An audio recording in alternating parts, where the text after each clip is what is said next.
పాసమైలారంలోని Sigachi factory ప్రమాద స్థలాన్ని నిపుణుల కమిటీ పరిశీలించనుంది. ప్రమాద ఘటనపై ప్రభుత్వం 4 నిపుణులతో కమిటీ ఏర్పాటు చేసింది. ప్రమాదానికి గల కారణాలను తెలుసుకోనుంది కమిటీ. ఇలాంటి ఘటనలు జరగకుండా ఏం చర్యలు తీసుకోవాలో ప్రభుత్వానికి సూచించనుంది. భద్రతా నియమాలు పాటించారా అనేది తెలుసుకోనుంది.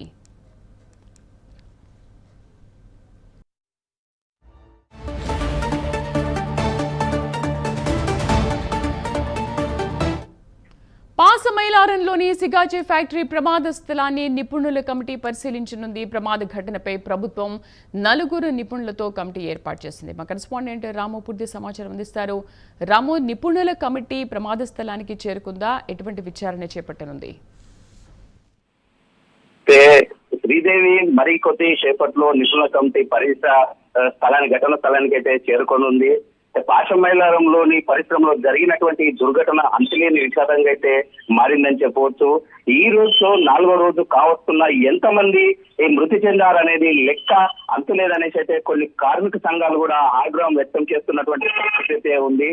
ఈ రోజు గత 4 రోజులు అయితే రెస్క్యూ ఆపరేషన్ అయితే కొనసాగుతున్నటువంటి పరిస్థితి అయితే ప్రభుత్వం ఏదైతే 4 నిపుణులతో కమిటీ ఏర్పాటు చేసిందో ఆ బృందం కూడా మరికొద్ది సేపట్లో ఇక్కడ పరిశ్రమ వద్దకు వచ్చే పరిస్థితి అయితే ఉంది.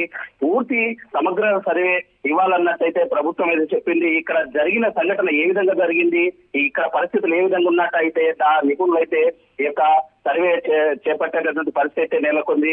మొత్తంలో చూసుకున్నట్టయితే ఏ కంపెనీ యాజమాన్యం గత 3 రోజులుగా అయితే పట్టించుకున్నట్టుగా నిర్లక్ష్యం వహించినటువంటి నేపథ్యంలో ఏదైతే సీఎం రేవంత్ రెడ్డి ఇక్కడికి వచ్చి ఈ యొక్క పరిస్థితులను ఎప్పుడైతే ఇక్కడ సీఎం రేవంత్ రెడ్డి ₹1 కోటి మృతి చెందిన కార్మికులకైతే ₹1 కోటి ఏదైతే నష్టపరిహారం ఇస్తామని హామీ ఇవ్వడంతో కంపెనీ యాజమాన్యం దిగి వచ్చి, ఎందుకంటే స్టాక్ మార్కెట్ లో ఈ ప్రమాద నేపథ్యంలోనే వార్తలు పెద్ద ఎత్తున రావడంతో వారి కంపెనీ యాజమాన్యం ఒక స్టాక్ మార్కెట్లు పడిపోయే నేపథ్యంలోనే ఇక్కడ కంపెనీ దిగి వచ్చిందని కూడా మనం చెప్పుకోవచ్చు.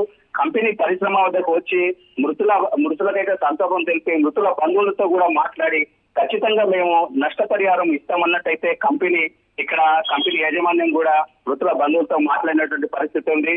మొత్తంలో చూసుకున్నట్టయితే పరిశ్రమలో చాలా విషాదకరమైనటువంటి ఈ దుర్ఘటన అయితే చోటు చేసుకున్న పరిస్థితి ఉంది. రైట్ రాము, థాంక్యూ.